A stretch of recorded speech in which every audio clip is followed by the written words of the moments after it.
Hi So guys. sorry. I I'll tell you guys a little fun story while we're waiting for our guest, who I'm excited. It's Jack De La Hoya. What? Yeah.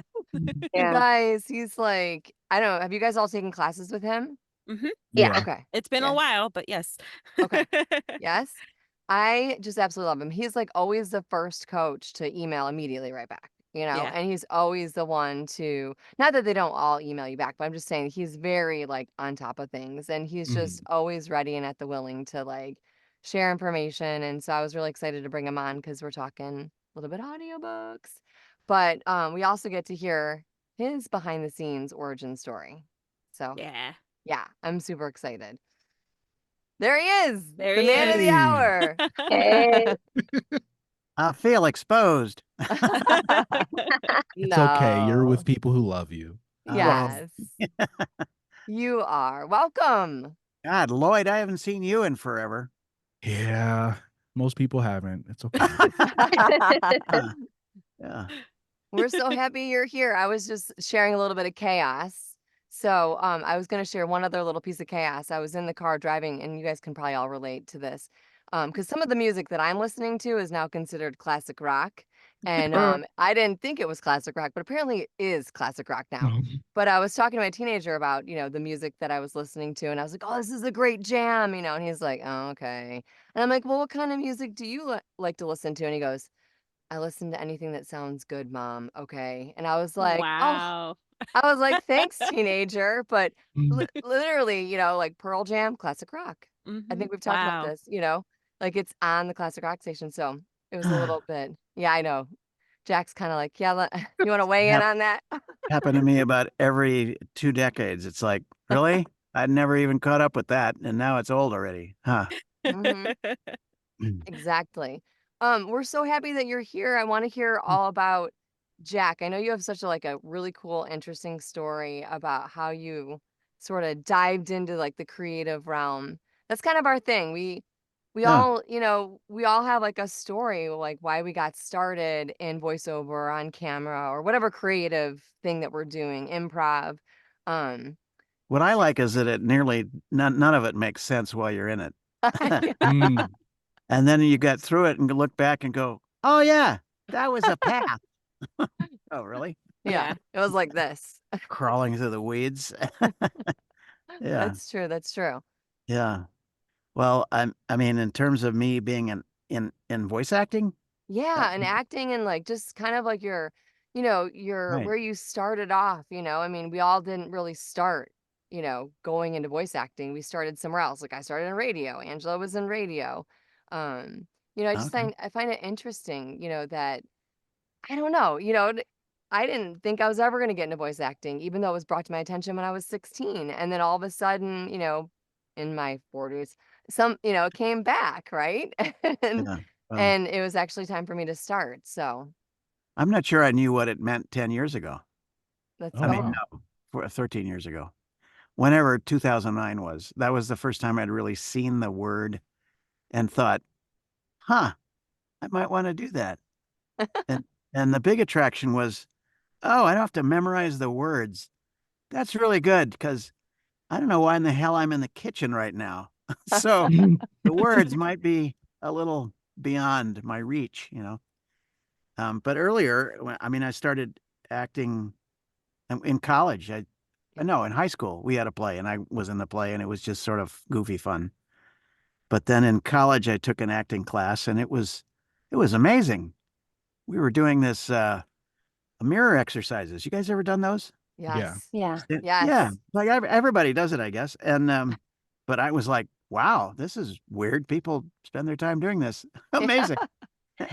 And and then I went on to other things because I was like I said in my bio is I thought the future, the thing to do is get to college, and then the future would reveal itself. And it was like, all right, here it is, kid, go. And that didn't happen. Yeah. We were just there doing, oh, another day of going to class. And why am I studying this? I'm not sure. Yeah. And along the way, like I said, that freshman year was kind of amazing because we were called the experimental freshman program, and they had a floor of men and a floor of women and a floor of men and a floor of women. It's 4 stories. And that was a big deal, having, everybody near each other's bathrooms, I Oh, guess. Mhm. yeah. And it and we were all in the same, we took a class together, Self and Society. So once a week we'd have a lecture and then have discussion groups. And we're freshmen and I mean barely done with high school. And what do we know? Yeah. Not a lot. And yet some people did. And we're having, tremendous life experiences and stuff. Oh, okay, totally off the subject. I just thought of this woman. I haven't thought of her in 200 million years. Oh, Friend of mine named Marilyn in that first year went off for Christmas vacation somewhere. I don't think she had really a family, but she went off somewhere and was in some cheap hotel. And when she came back, she told us a story that next door she could hear, "Love me, Thelma, hurt me, beat me, Thelma." And Oh my god. and Marilyn was piling up furniture against her door in case they came on through, Oh, which they no. didn't. But she was telling us about this, and we all just broke a gut listening to this. Oh my God, love me, Thelma, beat me. And that became this thing that all of us who had heard the story would use whenever anything difficult or the least bit sadistic was going on. One of us would start saying, "Beat me, Thelma, love me." That's a character. Years yeah. later years later, I was on a hiking group in Phoenix, and we're hiking in the desert, and I was telling people this story, and this one lady just couldn't breathe. She was laughing so hard, and she said, "Okay, my nickname is now Thelma. Call me Oh Thelma." my. So so Thelma and I hiked, and we would, tell that story. But it's things like that happen along the way, and they're like litter, right? They don't Yeah. mean anything until all of a sudden something ties it together. And the other random thought I was having was in college, fresh senior year, I had 2 senior years, second senior year. Um, we did we put on a production of Jacques Brel is Alive and Well in Paris and Living in Paris. You guys ever seen that show? No. No. It's incredible music. Jacques Brel is a songwriter, musician out of France, and he wrote this whole song about life's various issues. And there are 4 characters, and they each have a different song. And anyway, they just pull your heart. And we got done with that show, and it was like burying a friend. I Oh, just yeah. didn't want it to be over with. And a friend of mine and I were running the lights for it, and we're just like, "No, no, it's over. What are you kidding?" And whoosh, we get down to bare stage, right? Gone, poof. Well, fast forward to moving to Las Vegas after a life and kids and all that. And I have my first voiceover coach whose name is Alice Whitfield. Okay. Turns out Alice was in the first Broadway production of Jacques Brel. Oh Oh, wow. wow. Wow. What? And there she is on the cover in 1968, whenever it came out. Yeah. And I'm like, "Oh my God, I love that show so much." And Synchronicity, right? Yeah. well, yeah, it's like, what? That's a skip. It's like a rock skipping, or only it's like Yeah. decades. Yeah. Anyway, that's little things like that happen that blow me away. And It's a breadcrumb, I would say. Yeah. Like, like a little breadcrumb. breadcrumb. Oh, yeah, yeah, yeah, Like telling you that you're on the right path. But you were a firefighter yeah. and you were like a national park Park ranger, ranger. Yeah, right? So let's talk yeah. about that. And you lived in Florida where I'm at too. So I did. I lived a couple places. it seems like you went into acting and then not into acting, then into acting and then not into acting. And Yeah. I mean, when you go looking for food and you don't find any, I Right. know, right? You need Yeah. to eat. move on to the next water hole. There's Right. no prey here. Yeah. Well, I got into firefighting because of the guy with the squirt. Okay. I don't know if you guys read the bio, but Yes. freshman year, one guy on the floor had this amazing backpack that was just a bag of water Yeah. and a squirt deal. And if we didn't have that many water fights, but when we did, and he wore that, he would win Yeah. because it would be like, oh my God, it's like a fire hose. And turns out he stole it from the Forest Service where he worked the previous Oh summer. my. And Okay. I thought, firefighting. It wasn't the idea that was planted wasn't theft. It was firefighting. I could do that, couldn't I? I mean, Yeah. I wasn't a big physical specimen then or now, but I thought, yeah, I could try that. So I applied all over the place and suddenly got a job at a place I'd never heard of called Lava Beds National Monument. It's up near the Oregon border in California. There was a tremendous Indian war there in 1872 that just tears your heart out. I mean, Wow. that they were moving them away from where they lived to Oklahoma eventually.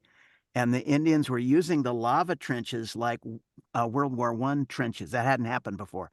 Oh, So the wow. U.S. Army ground to a halt because they couldn't figure out where they were, and then they had Interesting. some bad stuff happen. But it's also a wonderful natural area, sort of north of Lassen National Park. Okay. That part of California is in the Cascades, so that's why the lava was there. But I found out once I got the job that I had the job because the entire fire crew the year before had been fired for smoking dope, Oh, and Oh. the crew chief had gotten fired because he was sleeping with one of the lookouts and calling on the radio for the guys to come pick him up in the morning. It's like, it's a little too blatant for these people. They're out in the Yeah. middle of Oy. nowhere. They don't like that. They're having a lot of fun though, I They were guess. having a lot of fun, and then they were gone. And so Mhm. then the crew I was with came on. We were all new together, so it was this really cool relationship of friends that some of whom I still Camaraderie. have. Oh, And wow. Nice. and that was a period of like 2 years, and then there was a change in the administration of the park, and most of them went away, and I kept going. I was a park ranger then, giving walks and talks and stuff. But That's that's how I cool. got into firefighting, and then Did later, did you God, come away with a water backpack? Yeah. Yeah. You No. Oh. No. No? my worst theft was a U.S. government pen, and Oh, okay, okay. But everybody had those. So and I ended up after college. Would get on seasonally with the Park Service. So I'd get a job at Everglades and go there for the winter, and then I'd get a job out west and go there for the summer, yeah. and back and forth and back and forth. Um, and that was really cool because we were the types of rangers that led walks and talks and Yeah. talked to people at the visitor center and stuff like that. And then finally it was like, yeah, this moving is nice, but because everything fit into my VW Beetle, and after a while, that realized it's not very much stuff. So, Right. um, I ended up trying to get a full-time permanent job, and that led me to the Bureau of Land Management, where I was doing public information, and they had fires, and I had been a firefighter. So then I started doing fire information, and that's what I did for them, and then for the Forest Service through most of my career. So I got to travel to some interesting places. There were when the space shuttle went down in 2003. They gathered up firefighters because we were all trained in going somewhere strange and organizing and doing work. That's all they needed. They needed people to walk the fields all over Texas looking for pieces and parts. Mm. And Yeah. my job was to be the information officer to keep the crews, happy with news and stuff like that. It Wow. was right as they were mobilizing for the invasion of Iraq, and our camp was on right next to the railroad where the supplies were going from Fort Hood, it used to be called, to the coast. And Yeah. so in the middle of the night, we're all trying to sleep, and the trains come through every 30 minutes, Oh my Mm. rumble, gosh. rumble, Oh. rumble, honk, honk. And then Yeah. somebody's got a cough because it's spring, and we're jammed together in this warehouse, and the germs are all sharing. And that was such a weird assignment. Really, and then NASA That's would come and do programs for us and explain space travel. And so it was like, where else interesting. would I run into this kind of stuff? I mean, Right. Right. super Yeah. interesting. And how And does it go huh, ahead. I was gonna say, how does that like probably help you? It probably helps you with some of the stuff that you do now with audiobooks, correct? Yes. Yeah. yeah. So far, I haven't done any audiobooks that are in a warehouse with people coughing. Well, Or I I mean, would audiobooks be that are on The fire. realistic if it history. The happened. history part. the history I'm part. ready. Have you done any space ones? Oh yeah, no.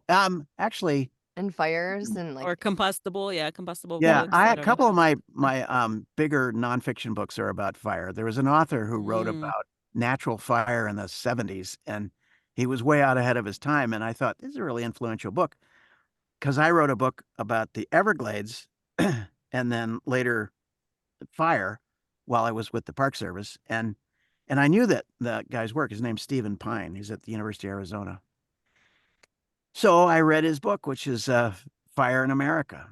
And That's cool. I remembered some really cool stories in it about harrowing escapes from fire, like in the 1870s, Yeah. where people were on a train. This is Michigan, where they had cut down trees like crazy to settle and then not left them there, right? So fuel everywhere. Dry summer comes along, boom, there's fire. And the word firestorm got coined that summer Oh, because wow. there was this wall of flame that would come through, right? And suck all the oxygen out. And that's how a lot of people died, because of oxygen deprivation. They went to hide in their cellars, and then the fire would come through so big that the oxygen would be gone. Oh, Oh, wow. wow. Anyway, there was this train full of people, and they're pulling into this town, and they're met by the townspeople, who are all evacuating, wanting to go back the way the train had come. And they jumped on the train and said to the engineer, "Do not go forward.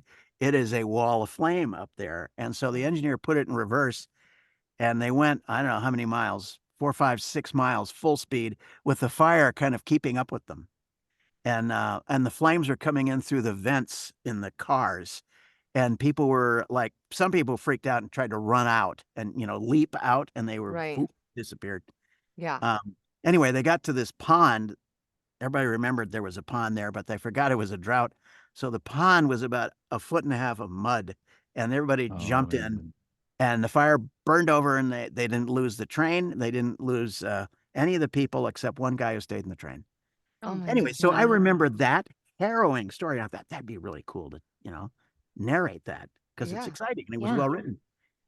What I forgot was that there's another 29.5 hours of that book that were mostly about policy. Oh, Oh, man. While interesting, it was not the level I originally thought. And but it's the longest book I've done, 30 hours, and Ooh, took me a month. ooh, And wow. the Wow. second longest was 28 hours, and that took me a month too. So I I aim for shorter books than that. Yeah, for I sure. don't Yeah. Eat your what's life. what's Yeah. shorter in your mind? Shorter? Yeah, what is there Anything something that's too short or too short is 30 minutes, because they're often scams, okay. you know. Yeah. But I have to admit, I've done under pseudonym. I did Dinosaur Erotica, Oh my Ex 30-minute excuse me? books, because Excuse me? Only yeah, 30 minutes? 30 minutes. Wait, That's all you need. you're worried So about what? I'm worried about dinosaur erotica. Dinosaur erotica? Yeah, You know what? yeah. It's a subspecialty of erotica, and it's people and dinosaurs having sex, which of course Is it didn't like happen. Therefore, it's fantasy? Yeah. fantasy Yeah. Yeah, and Yeah. yeah. not bestiality. I would have never imagined that one. Yeah, Wow. That's a I've new done. one. I did 3 of them a long time ago as a lark, and it was like, these are so weird. One of them, it turned out the guy had already published it a few years earlier with a different voice, and he was trying to publish it again. Like, Oh. Oh. why? Oh. Yeah, So why? Give it a different yeah, flavor? yeah, Dinosaur yeah. erotica? Well, and I said to him, yeah, you hired me for this, but did you notice that the lead character is female and I'm not? And he said, "Oh, don't worry about it." Okay, don't worry about it. Fine. Oh, along the way, I did work at a radio station briefly in a little town, Dillon, Montana. And in those days, they had an AM and an FM, right? And they had a big tape machine, big triple thing tape Yeah. machine Like a for reel the to reel. FM. Yeah, everything was reel to reel, it was all Beatles and stuff like that on there. And they told me when I was training, said, "Now, if the tape runs out on the FM, don't worry about it. Nobody's listening." Like, well, why do you bother with the Right. station then if nobody's listening? I think now the FM is their bigger piece of it than Yeah. AM. But That's funny. in those days, it was It was all AM. Yeah. cassettes, and one time there was a guy in there fixing things, and there there was literally a wire with alligator clips that was keeping the station on the air, and somebody Oh bumped it, man. and the Oh, needle went. Oh no. no. Oof. Oh my "Hey, boss, I gosh. think we're off the air." "Oh, God damn it!" Got it back Let together. me get some foil. Hold on. Yeah. Yeah. So Wow. we would have stacks of records in colored sleeves, and look at the pie chart on the flip chart in front of us for this hour. And okay, so we go to green, and then we go to blue, and then we go to red. And so you pull from the left hand side and put it back on the far right, and that's how they work through their record collection. Yeah, And work I with a remember list. that. we were I just getting shows on CD that was very fancy. Ooh. yes. Um, I I remember finally, that. I remember I did a little when I first got into radio in college. yeah, We had music on records and you had to very wind it up and hands-on, right? find it. Yeah, yeah, yeah, totally.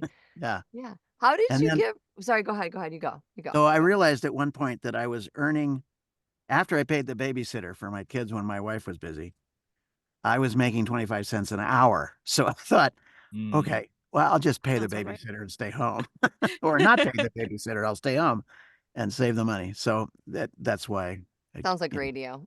Yeah, yeah, totally. Yeah. That's on brand.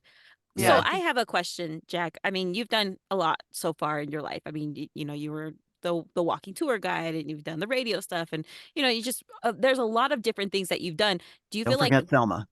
oh, and Thelma? Yeah, that's right. That's right. Do you think any of those like really helped you find your voice? Like obviously doing a tour is going to be different than, you know, you jumping on air. So, you know, do you feel like those kind of brought in um I guess some The mechanics characters. to your characters and to your voices? Yeah. I don't, I wasn't conscious of Right. that when I was doing it. So maybe subconsciously, but Right. it's just having been around a bunch of different people. You know, if you have the presence of mind when you're coming up with a new character to remember them, Right. then you can grab that voice and it's in your psyche somewhere. Yeah. Yeah.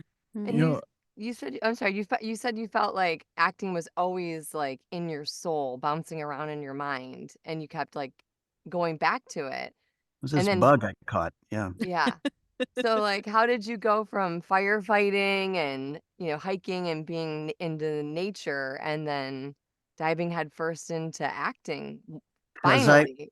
when there was sort of a long hiatus there. And when I turned 30, I decided to take a trip to see a friend of mine who lived in Ashland, Oregon, to see the Oregon Shakespeare Festival. And you haven't lived until you see what they do. It's really amazing. And I went up and I saw them doing it on the stage, and it was so, mm, why aren't I there? Yeah. So cool. So I started doing a community theater back in Phoenix, and we did a comedy called Not Now, Darling, about two British guys who owned a fur shop. And you know, there was a madcap scene at the end where we were all running around like crazy, and the other actor and I had to fit through a doorway, only we couldn't, and that was the joke. And then jumping out of windows and things. Anyway, I thought that is so fun. Yeah. How do I do that more? So then I thought, well, maybe I'll. Oh, in that play, I met a woman who was did mime, and she knew about this place in Scottsdale called Actors Lab, Arizona. And she said, "Come over, take a look. You're gonna like this." And they had a repertory thing going, a small scale. Um, and I thought, ooh, you know, ooh. Yeah. And so I got an agent and was auditioning for TV commercials. And you know, they were fussing at me because I only owned one suit and you needed several suits because they'd ask you to bring different suits sometimes. And the other thing I noticed was that everybody who was getting the roles had blue eyes, and I don't. I'm brown. And okay. And also my boss or the where I was working, yeah, they'll give you a vacation, but it's got to have a little advance notice. And I'd get a call in the afternoon from the agent, be so and so at so and so place by 10 o'clock tomorrow. Yeah. Mm-hmm.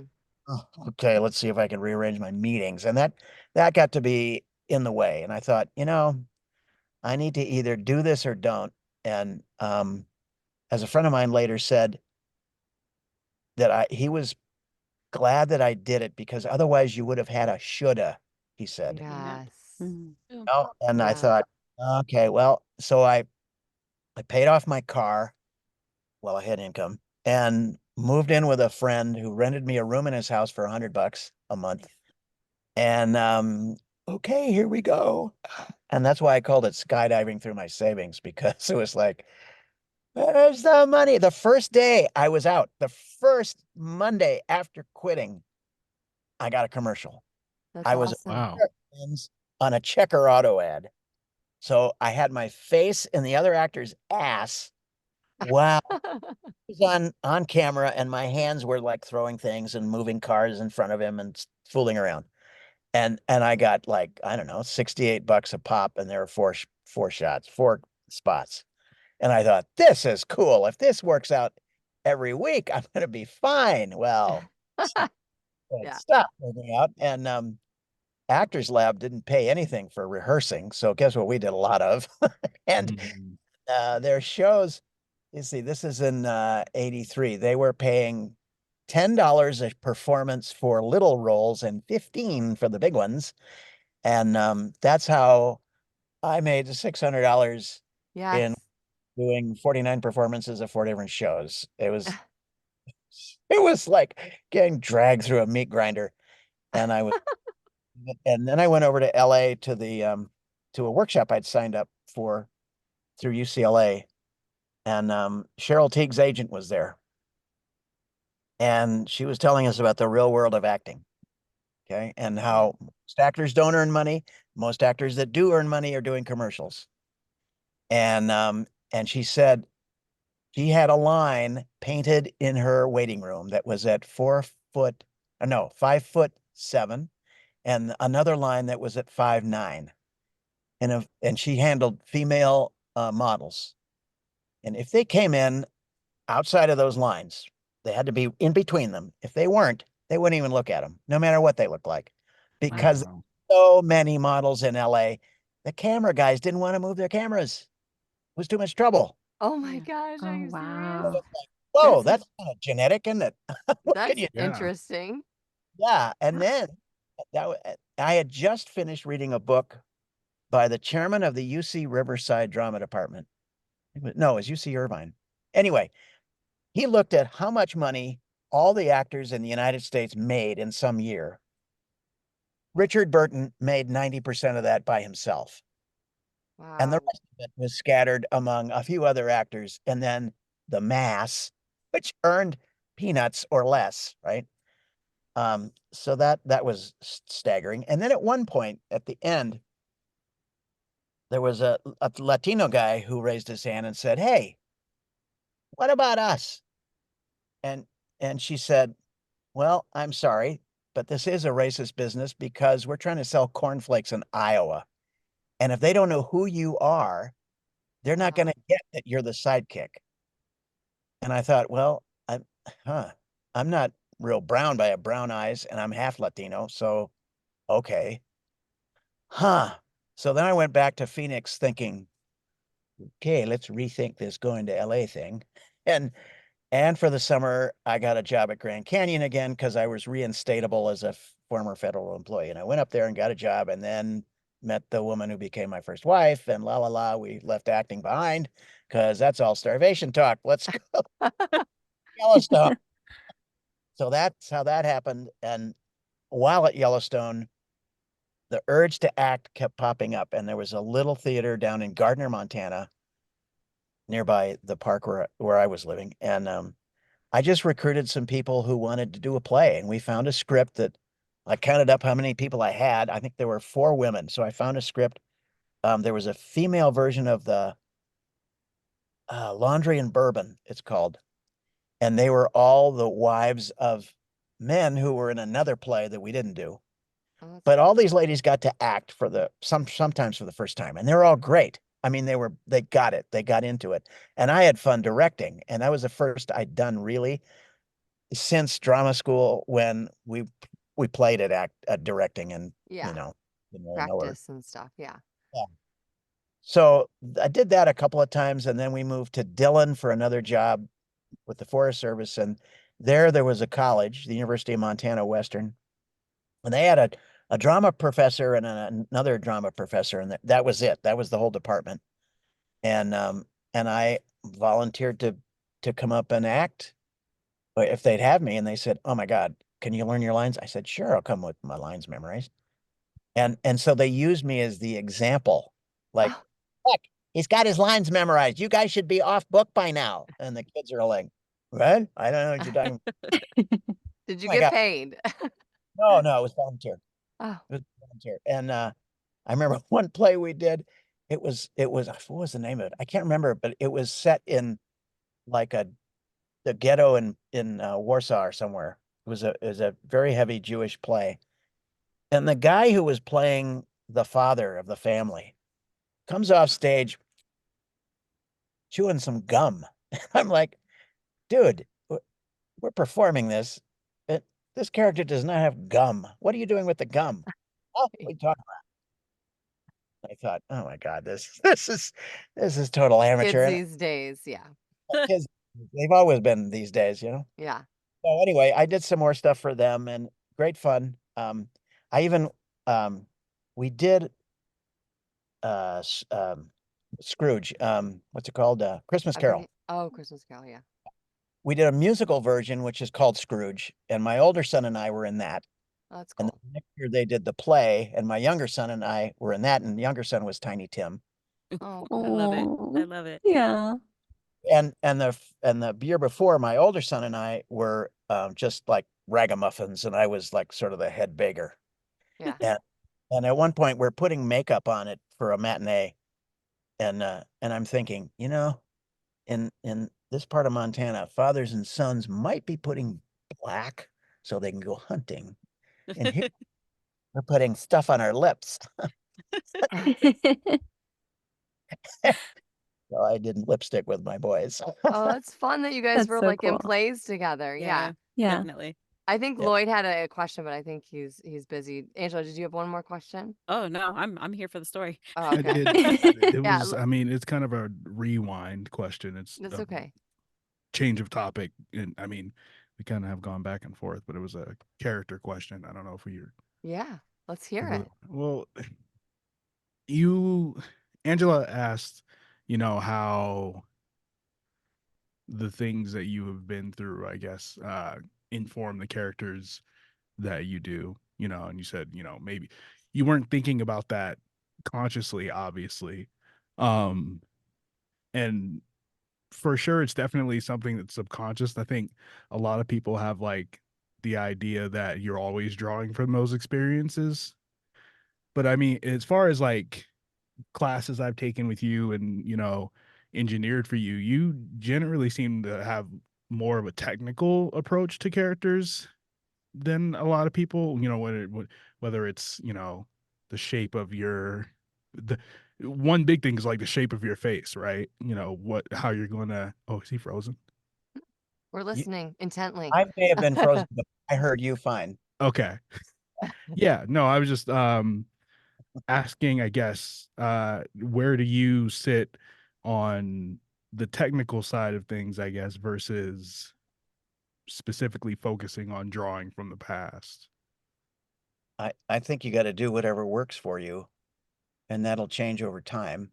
hmm And the reason I focus on the physical part to start with new students is that for a lot of them, that's the easiest way to get into it.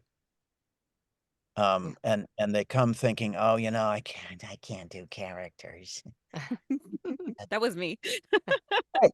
And so then I have you change your pitch and, you know, and oh, look, There's a character. Oh, he froze. Oh, you did freeze. I thought we were just intently listening to what he had to say. Oh, shoot. You know, Oh, I remember when that was you too, Joss. what? Yep. Oh, You you're were back. like, yes, you're back. You're back. Yay. Sorry, you froze, Jack. still again. No, No, you're you're back good now. now. You're back. Sorry, it's Cox. We can't figure out what's wrong with them. It really makes teaching really difficult. Anyway, my idea is to go after low-hanging fruit for the new students so they can have success and do Yeah. something new. And then, all right, now that you got the physical side, now let's bring the emotional side. Yeah. What would you do if you were the character in that place? Because for this moment, you are. Yeah.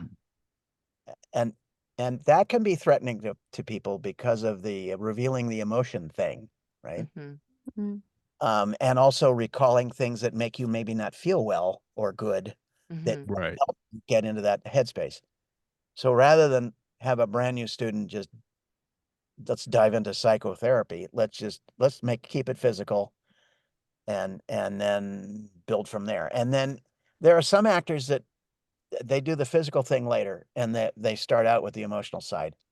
Whatever works. They start out with a picture, or they draw a picture, or they knew a cousin who sounded like that, and that's what they're going for. It doesn't really matter how you get there, Yeah. because nobody sees behind the scenes. They just see the result. Right. Right. Accurate. I think it's interesting too when you talk about like the little pieces of information, like little pockets of stories that you've told us that sort of piece together your journey, and it's gotten you to where exactly you are today. And you look back and you don't realize, like, oh, in the rearview mirror, I was on a journey, but now you're like, oh wow, I didn't even realize that while I was going and moving through it. And then Yeah. here you are today, and you're doing exactly what you set your mind to, or what you always thought that you wanted to do. And No, it's not that clear. no, it's Yeah. not that clear. And I just want to add that it's inspiring also that hearing the truth that this woman was telling you guys about the acting world and about who gets the roles for commercials and everything. The fact that you stayed in this and you went after it and you didn't ignore the feeling or the breadcrumbs is amazing. Yeah, I would say so too. Well, I mean, it did help to have a career that paid the bills and fed the kids and Of course. for us. And then I retired, and I That's can when go the fun back. started. Yeah. Yeah, I can, okay, now I can do this. It's always been there, but I'm not depending on it to eat. Good God. Mm. And that's where it gets scary, is that okay, I'm gonna go to LA and be famous. Uh-huh. Okay. And Right. where you gonna live, and how are you gonna eat? And that's why people end up waiting tables and all that famous stuff, because Yeah. they do need to figure out how to keep body and soul together until they make it big, if they ever do. And how many are called and how many are chosen, right? Yeah. Right. Mhm. I remember you saying, I remember you giving a piece of advice. You're like, if you have a day job, keep it Yes.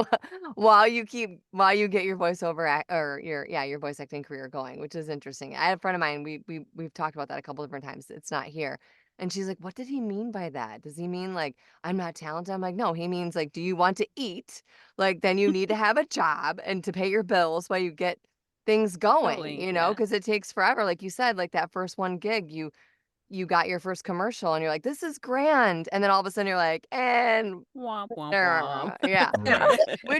Which is what happens. I mean, like I did an on-camera thing like in December, and I got lucky. I got another one in January, and then that's about it. Like nothing else has happened, or you get a voiceover gig, and then you're so excited, high, and then all of a sudden you're like low, low, low. Like Yep. it's Yeah. it's not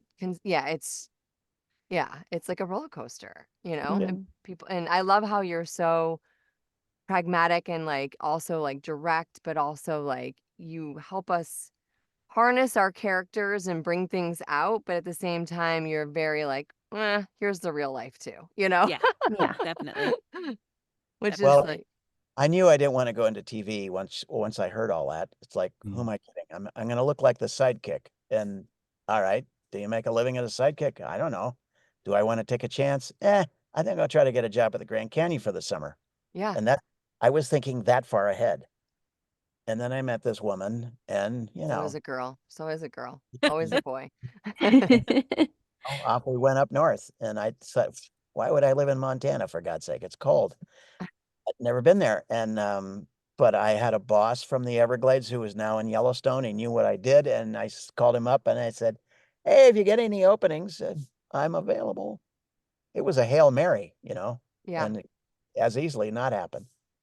I think it's so important too, like what Gabby was saying, that it's inspiring. You have to follow your calling, and follow those breadcrumbs. We talk about that all the time, and if you don't at least honor that voice in your head or that calling that's, calling to you, even just a little bit, even if it's like a hobby, right? You do it on the side while you have like a different kind of job, Mm. because it's just gonna keep getting louder.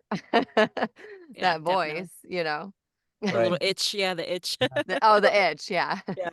You gotta scratch it. I also I don't want to get more credit than I deserve here, because it's not like, all right, this is the big plan. As Yeah. as as a 22-year-old kid, I'm not thinking, oh yeah, I'm going to be acting when I'm 70. Mhm. I didn't think that. I was like, how do I get to tomorrow and through today? And Yes. Right. you know, and there was lots of times when it was like, acting, schmacting. I just need some, you know, whatever it is I needed at the moment. So That's interesting. life is full of all kinds of wanderings and stuff that only look coherent in the rearview mirror. So true. It's so true. Going forward, it's all like, God, this is random shit. And where am I? What am I doing? I don't Right. know. You know, But and you that can. Sorry, go ahead. Sorry, go ahead. it's just I, I got to college and boom, the future was like, all right, what? All right, what? Yeah. And I'm I going. sampled and sampled and sampled and sampled and then got into a career. And there were times when, especially toward the end of my career with the government, I had a boss who was not particularly nice. And it became a real chore to go in every day. Mm-hmm. And finally, after my youngest went off to college, I thought, you know, let's find something else to do with my time, and I retired and left. Then then what am I doing? I'm moving to my wife's place in Vegas, and she hands me the continuing ed catalog. Literally said, "Here, find something to do." Uh, Voiceover, what is that? Oh, bing. And it was tough. That first teacher of mine, Alice, was hard. Yeah. She was hard ass, and she would ream people out loud and very loud. Melissa started with her too, and Mm. you could survive Alice, then you were dedicated to more than The craft. Yeah.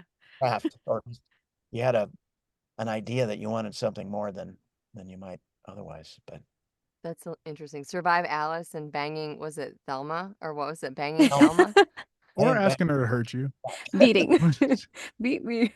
Beat me, Did the Thelma. banging part? We didn't do that. I didn't. All Wow. right, it's not, this is that Awesome. dinosaur erotica. This Taking is There's a lot going on in this conversation. Yeah. That's so funny. I had a thought and it went. Doot. It just went out the Yeah. door with the dinosaur Welcome to my erotica. head. I thought like that too. 6 of them know where they are. Jack, what do you think is a common myth about the type of voice acting that you do? A myth. That it's even done. I don't know, what kind of voice acting do? I do audiobooks Yes. and some e-learning if I get a chance, and once in a great blue moon I maybe get a commercial thing, but not very often. I'm at the point now where I don't really care. I love that. Oh, I love that.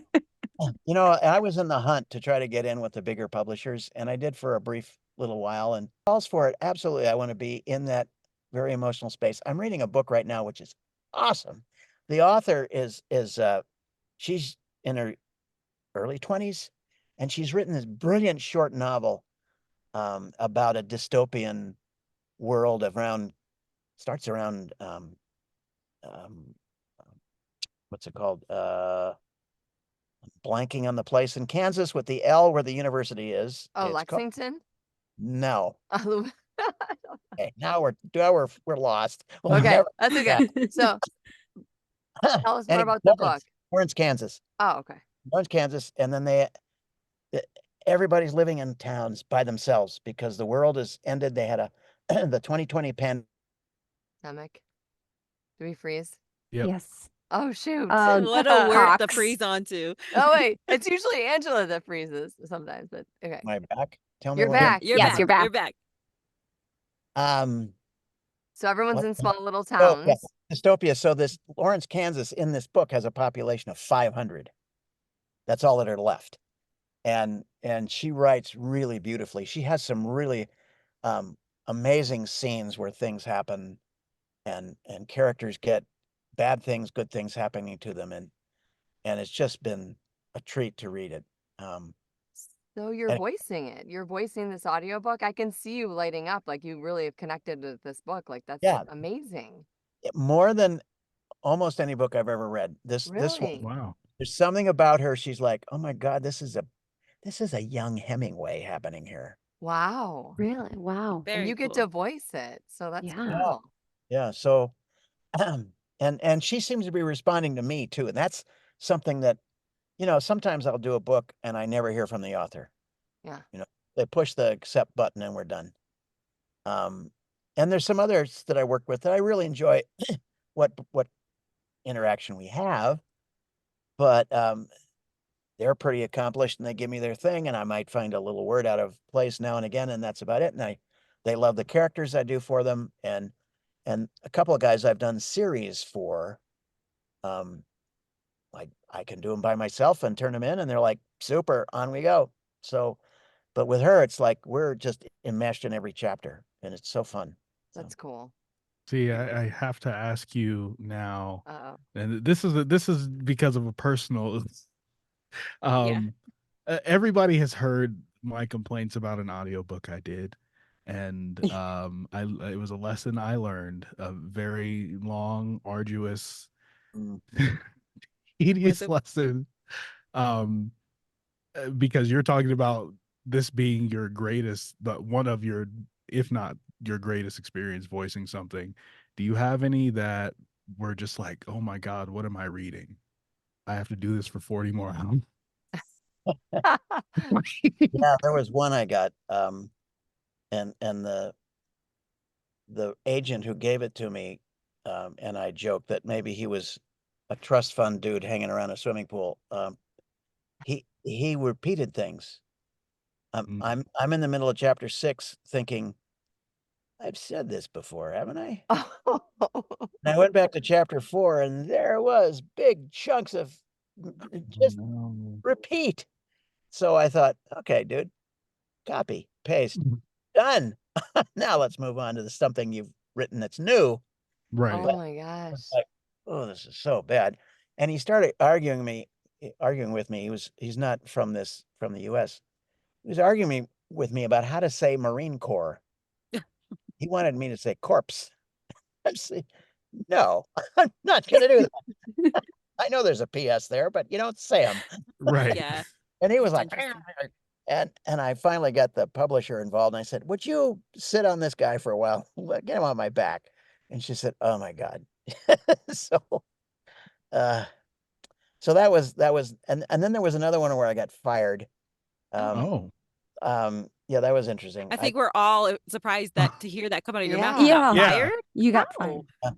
I mean, it was a detective story, but the detective was gay, and so was the other character. And my thought was, well, I'm not gonna like fem it up and at all. I'll just be me, and they have these interests. And the author then took his eye off the ball because some things happened and took his attention away. So I get all done, and he sends me a note saying, I'm sorry that I wasn't paying attention, and I really probably shouldn't have approved the first 15 minutes. I'm like thinking like, "Eh." And he had a focus group. Okay, if you have an author with a focus group, probably ought to let's just stop here. Yeah. So none of them liked it, and I don't know what they didn't like. He didn't tell me. He Oh just boy. said, "Look, we're going to pay you for the work you did, but not publish it." And okay, go to the bank and not to the Hall of Fame. That's fine. And then I listened to other books of his, and I noticed that he never had a narrator for more than 2 books. And there was something about their voices that was different from mine, Mm-hmm. but I couldn't put my finger on what it was. Right.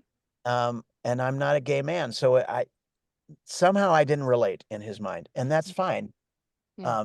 The fact that I got paid was okay. That's a Yeah. little band-aid on the wound.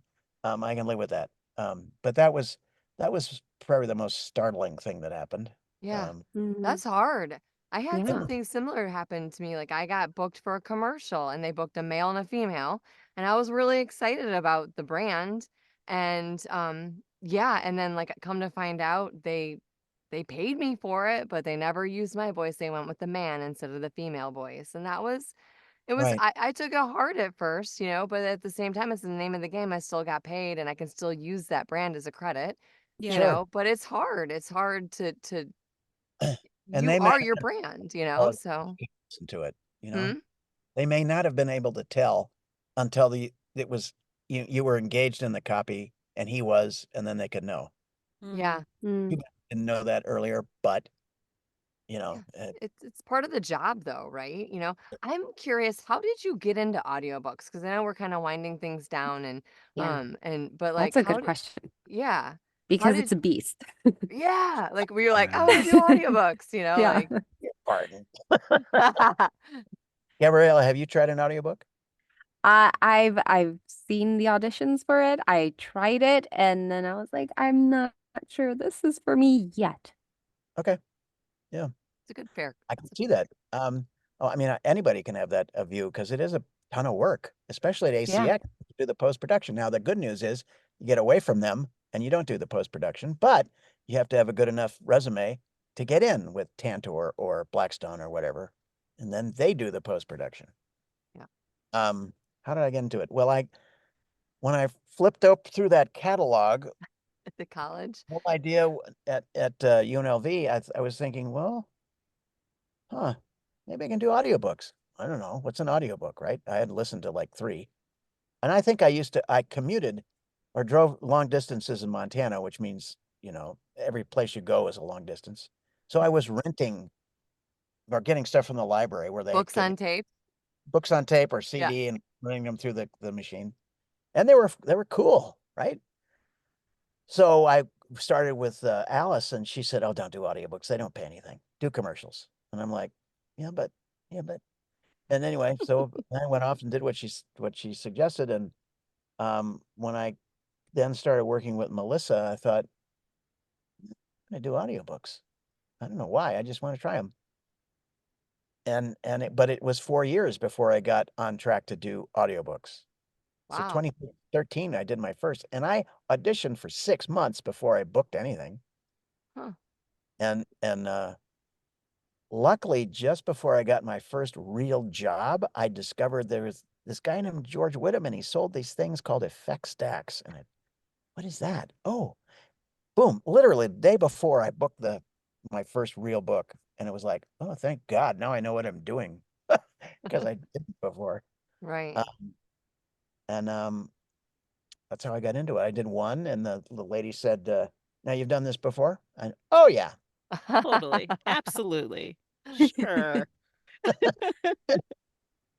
and I think it worked out. And then I did a couple more, and then a couple more, and gradually climbed out of debt. Because I was Yeah. getting started, and voiceover is expensive. And Oh Yeah, my it is. Yeah. God. Yeah. Yeah. Still working on that. Did I was you 5 years, 5 did years with negative balances, and then finally got 5 out. years of negative 5 balances. That's years? actually interesting because they say like it takes 3 to 5 years to really get your voiceover business going, and Right. it's true. Yeah. And then by 2019, I was able to buy this booth.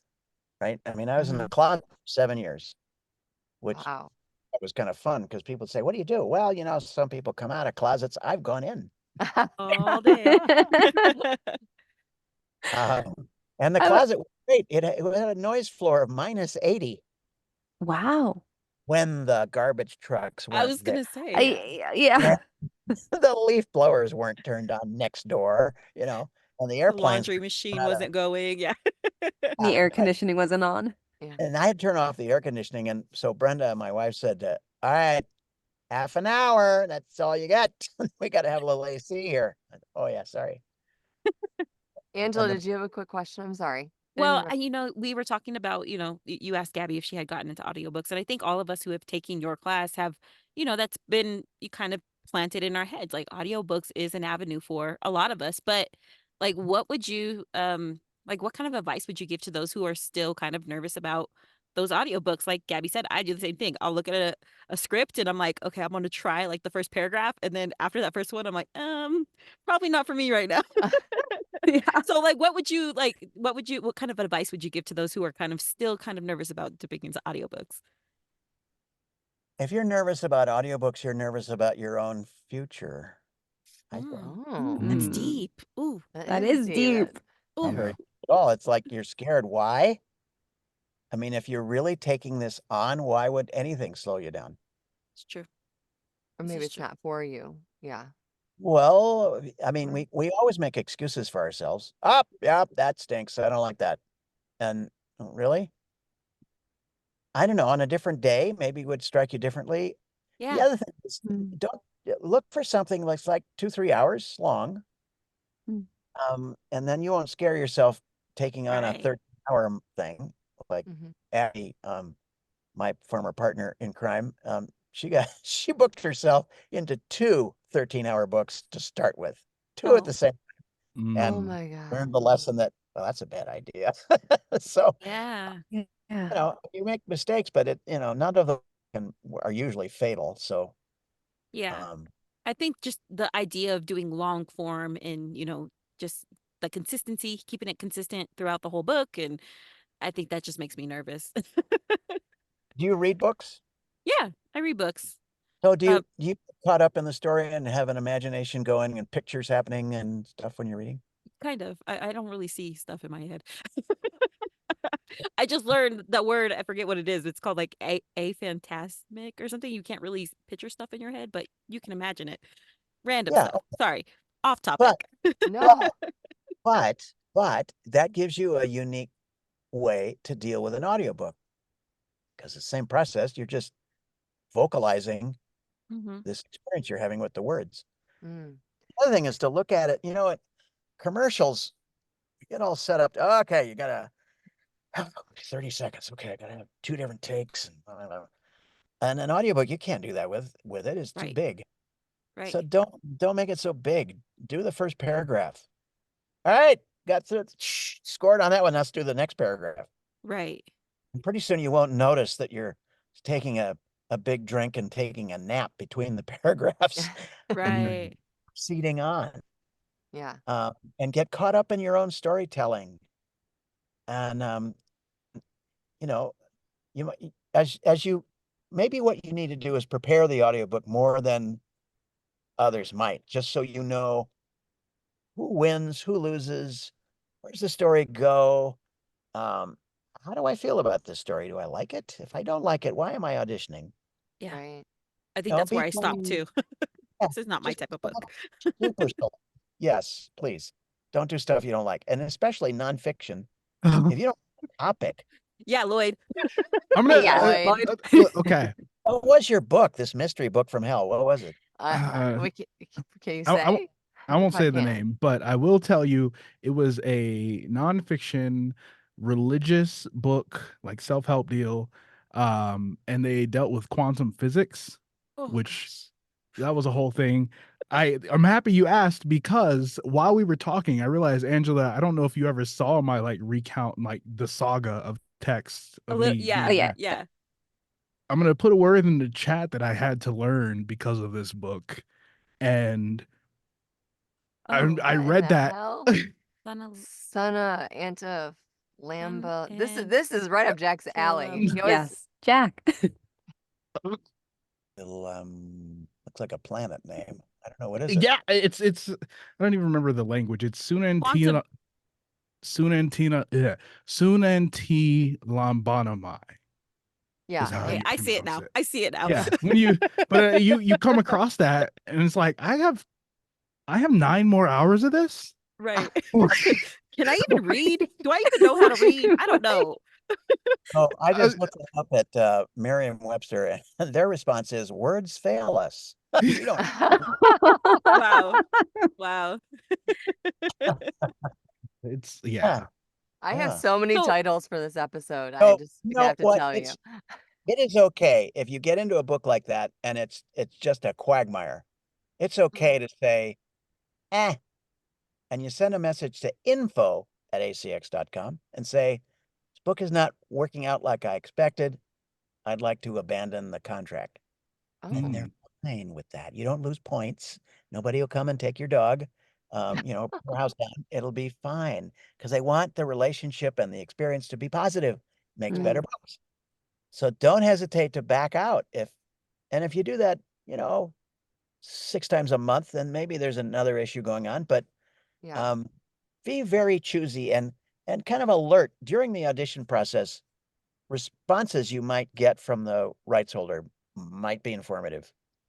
mm, Um, if somebody's a nitpicker, or if they're, you know, pushing back on any ideas you have, or I don't know, if it just seems not right, don't do it. Learning to say no is huge. Yeah. That's my Absolutely. 2024, like, that's what I'm doing in 2024. I'm trying to say no, and surprisingly enough, when you say no, it opens the door for more yeses, the right yeses, Yeah. and it's, like, kind of a little bit of a mind twist, but you're right, like, that. Well, saying no is like saying, I don't want income and I don't want experience, which is not true.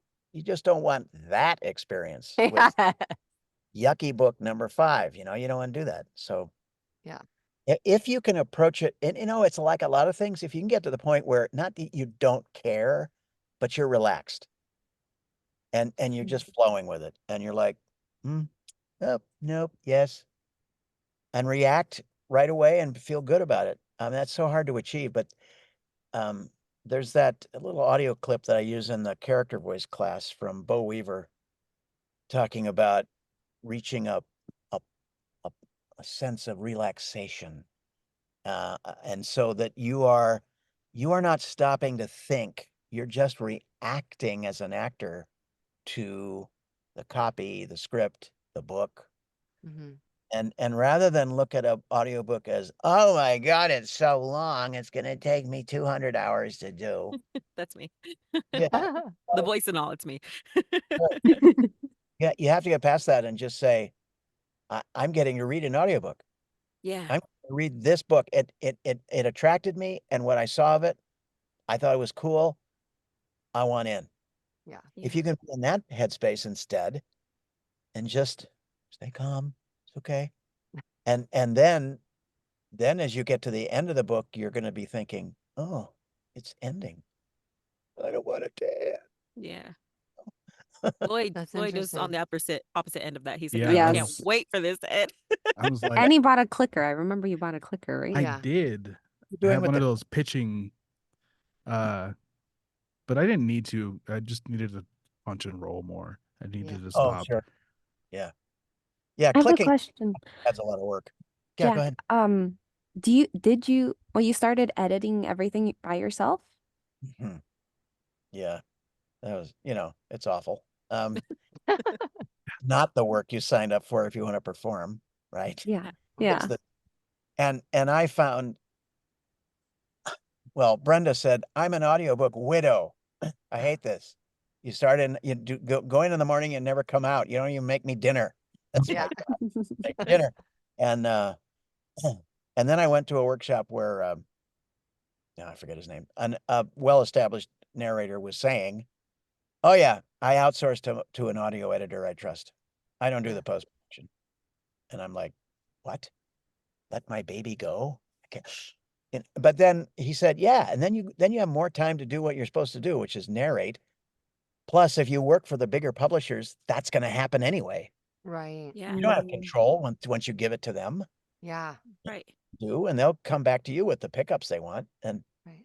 um, so but that costs money, Yeah. and Everything's so cost money. either time or money, and that's a lot of time or a fair amount of money.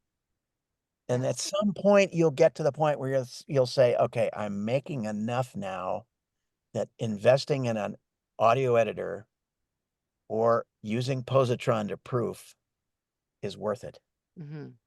And believe me, it becomes worth it because then you can do more of what you want to do. Mm-hmm. And positron is a brilliant new thing in the neighborhood. I mean, it proofs. It's an AI proofer. It offers what it thinks the mistakes are, and you agree or disagree. And when you agree that, yep, this needs to be picked up, it kicks out markers that go in the audio you use, like twisted wave. Wow. This Oh, particular file comes out, input them, boing, there they are. All the audio is all marked. I got Interesting. the script that needs to be fixed in front of my face that I can get on my Wow. iPad. And I used to do that by hand. Right. Yeah. Like, let's just highlight that, and then you have to put the marker in. Hours of tedium, and it has accelerated that piece of it hugely. So Wow. question. So Yes. you're using AI for editing. How do you feel about AI doing your voiceover part? I didn't invite him to do that. I just I know, but like, like they talk about, AI is definitely going to be stepping on our toes in certain areas. And Yeah, you're I mean, fraternizing with the I think enemy. I think that's a great program. That sounds like an amazing program. I want to look at it, and I'm not even doing audiobooks. Like I want to see how that works. But, AI, that also comes along with the voice situation that we've been there dealing with over there years. is, I think, hysteria over AI. Mm-hmm. There is. So I started going to some AI sites recently when a voiceover friend of mine gave me a free 30-minute look at what AI can do. And she uses it now as a personal assistant for a bunch of work that she does, not necessarily related to audiobooks. So I went to this one AI site she recommended, and I uploaded a chapter and I said, could you please give me a list of all the characters in here? And then it got a little fussy because it was like, well, this is copyrighted stuff. I really shouldn't be doing this. And I'm like, no, it's okay. I have a contract to do that. And we had to go through this whole thing with this stupid AI. I was like, this is like arguing with my grandmother. And and so even I said, look, here's the contract. Here's my fucking contract. Let me tell me what's in this book. And it was beyond this particular AI's capability, even though it was supposed to be all about words. So I'm waiting. Positron is working on that whole notion of prepping the book. Oh. So you get a list of characters by chapter, and you get a list of each character and what we know about them. Wow. Wow. That's the job of prepping. You Right. do that by hand right now, it's by hand, or you wing it on the way through. And that has its ups, pros, and cons. Or, someday maybe there'll be an AI that can do that and be pretty right. I mean, it doesn't have to be perfect, but at least if you give me a list of who speaks in each of these chapters, that'd be nice to know. Yeah. I've paid people to do that. I pay preppers Oh. Right. to do that. I just keep thinking of like South Park. They're taking our jobs. I don't know if you guys see that one, but Oh, same thing. AI, One day. maybe there's still a human thing that's really hard for a machine Yeah. because Absolutely. unexpected stuff, and they're not ready for that. It's got to match the algorithm. Yeah. Yeah, Yeah. that's true. I was going to share with you, Jack. I went to your Zoom, which I thought it was like a social Zoom, and it was actually a learning Zoom. And I Yes. actually, I actually had a friend of mine that I met through an audio drama type thing that we had been cast for. And he does audiobooks. I was like, oh, you should meet Jack. And he's having this free Zoom. So he actually signed up for a free TVAS membership, and he was going to come to your Zoom. Part of the reason why I was there. Long and the short. Was he there? No, he didn't come. So But he anyways. signed up. He signed up for like the free membership, and he's like, one day I'm gonna, participate. Yeah.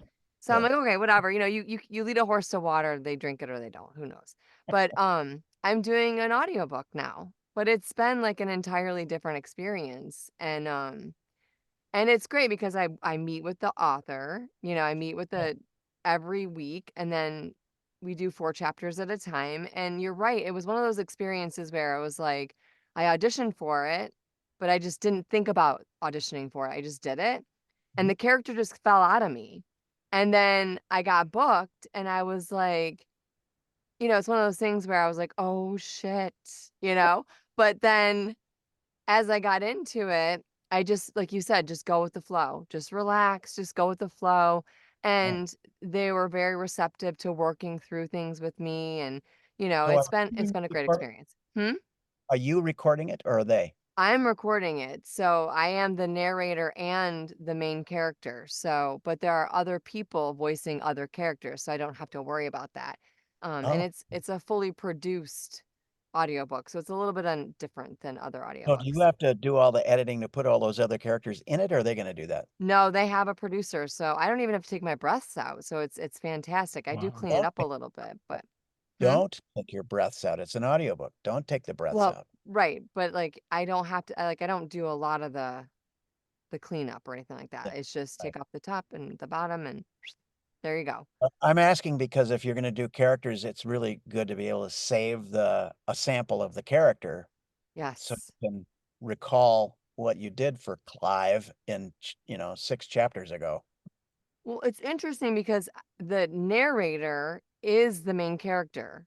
Right. First person narration. Yeah, but I have to have a different voice for when I'm like speaking. No. Or, yeah, that's what they wanted. Like an So inner voice and outer voice inner kind of voice deal? and outer voice. So it's like, Mhm. Are I'm you just telling a a little story. closer to the mic when you're doing the Yeah. Yes, and one of drop the into ones? more of my chest voice. And then when I'm speaking, I speak more, like Yeah. it's more projection, it's a little bit a higher pitch, but yeah. So one thing I've done too is you do the character's line, and then the next thing is some narration. You just drop that. And then I went across the street and I saw, Yes, Yeah. yes. You that's you taught that in classes, so yeah, that's kind of rather what I than did. do a totally different character, because that could be confusing. I thought Yeah. you had No, it's exactly what you said, exactly what you taught me in your class. So I was like, yay, I did it. I survived it. And it's actually, not just one book. I'm going to be doing a series now. So, Awesome. to pay well. I mean, I think so. I haven't quite gotten, we got You know what the number is that they're going to pay you? yes, but I think that's the reason why I also wanted to come to your Zoom because I wanted to kind of understand. I get kind of confused, and that's my one question. I know we're going over time, but it's hard to know, like, how do you know how many hours a book really is? And it's not just, they say it's, oh, this book is going to take 4 hours, but really it's not just 4 hours, if you really are fully doing an audiobook. I mean, it's like Lloyd talked about. It's Mm. an hour of Know the word count, and okay, then you'll know how long the book probably will be once it's recorded. okay. So, whatever the word count is of the actual part you're going to narrate, not the table of contents and not, the aftermatter stuff, just the story itself. Excuse me. And then divide that by 9,300, which is approximately how many words in American English are said in an hour. It's very approximate. You may be faster or slower, so your results will vary, but that's a tool for estimating how long it will be, which then tells you how long you will need or how long it will take you. So let's say it takes you 30 minutes to narrate a pretty cleaned up 15 minutes. That's pretty reasonable. Yeah. You stop, you back up, you keep going. And so then you can estimate, okay, well, I need X amount of time. And you don't have to do the post-production, right? Mm-mm. Do punch and roll, or do they do that for you? No, yeah. I don't want to tell you what I did because I don't want to get in trouble. But I would just voice the chapter. You're in trouble. I'd voice the chapter and then I'd go through and I'd proof it, in real time. And then if I hit a point, I didn't punch and roll. If I hit a point where I was like, that didn't sound good, I just redo it right there. Yeah, And then that's good. yeah, that's, Punch and roll just allows you to do it on the fly, yeah. and it So, saves some time. So you'd be a little more efficient to fix it when you know it needs to be fixed. Now, there's two kinds of mistakes. There's the ones you know about, yeah. and then all the other shit your brain did that you didn't know about. Yeah. Mhm. Those words Uh, that don't make sense after a while. Processes altogether. But if you fix the stuff you know about, that makes dealing with the other stuff a little more efficient because there's less of it. Yeah. Right. Um, I also think I got into it where it was like, wow, what you think is an hour isn't really an hour. You know what I'm saying? It's more. It ends up being more time, the whole process of everything, Stop and start, and yeah, it's going to take. Yeah. I mean, if you're doing full post-production on something, it's 4 to 8 hours, depending on how new and fast you are, for every hour you produce. Yeah. Yeah. And they It don't pay is. you for that. They pay you for the final length. That's yeah. That's the kicker. But it is really a fun experience when you come across a book because that you really connect with the character, like the book that you're working on. And it just makes it more fun. So I feel like if you want to get into audiobooks, you really need to find, like you said, the script and the book with the concept and the characters that you connect with because it's a labor of love. I love meeting with this author once a week for an hour. We talk, we go over stuff, then I go and record, and then See, I and that's send, all part of production time, that time you're spending with the author. yeah, That's that's adding to the total amount of work time it took for you to produce the book. So keep track of that, not to beat yourself up, but just to know, all right, when you say we're going to do this and this, that means this is really a project that lasts this long, not that long. Yeah. And then Yeah. you can judge whether if they're paying you by the finished hour, Yeah. But okay, none then of you'll that is know, going is this even going to work? Because I'm only going to get X amount of dollars and I'm going to spend this other amount of time. Do I want to persevere with this? Yeah. It probably Decision. depends. It probably depends on the project too, right? Yeah. Well, yeah. And the other thing is it's important not to underrate yourself. Don't charge too little. That's what I did. Yeah, Yeah. Lloyd. Yeah.